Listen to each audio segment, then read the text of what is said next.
Salut à tous! Et si je vous disais qu'un tableau pouvait ne rien représenter, et pourtant tout exprimer? C'est le pari fascinant de la peinture abstraite. Pendant des siècles, la peinture avait une mission simple, représenter le monde tel qu'on le voit. Des portraits majestueux, aux paysages bucoliques, en passant par les grandes scènes historiques, tout était figuratif, tout devait ressembler à quelque chose. Mais au début du XXe siècle, une révolution artistique s'opère. Des artistes audacieux commencent à se poser une question qui va tout bouleverser, et si l'art n'avait plus besoin d'imiter la réalité, Wassily Kandinsky, ce génie visionnaire, est l'un des premiers à franchir le pas. Pour lui, c'était une évidence. Les formes et les couleurs pouvaient émouvoir comme la musique, sans avoir besoin de représenter quoi que ce soit. Ces toiles des années 1910, explosion de cercles, de lignes et de couleurs vives, ouvrent la voie à un art totalement nouveau. Dans le même temps, Piet Mondrian pousse l'expérience encore plus loin. Il épure, il simplifie, jusqu'à ne garder que l'essentiel. Des carrés, des lignes noires, des couleurs primaires. Ce n'est pas un simple exercice de style, non. Pour lui, c'est une quête spirituelle, la recherche d'une harmonie universelle cachée derrière le chaos apparent du monde. L'abstraction devient alors un langage multiple, une explosion de possibilités. Certains artistes, comme Jackson Pollock, inventent de nouvelles techniques. Son dripping est une véritable révolution.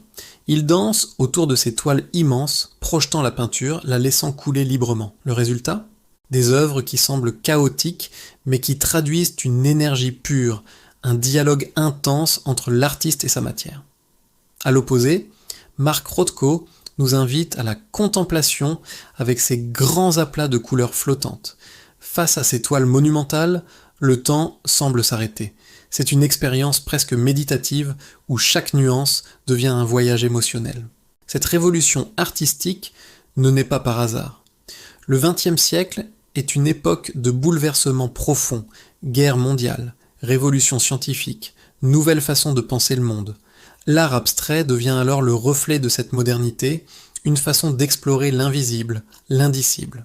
Les défenseurs de l'abstraction sont formels, l'art n'a pas besoin de raconter une histoire pour toucher l'âme. La couleur pure, la forme brute, le rythme des compositions deviennent les véritables sujets. C'est un art qui parle directement aux émotions sans passer par l'intellect. Bien sûr, cette révolution a ses détracteurs.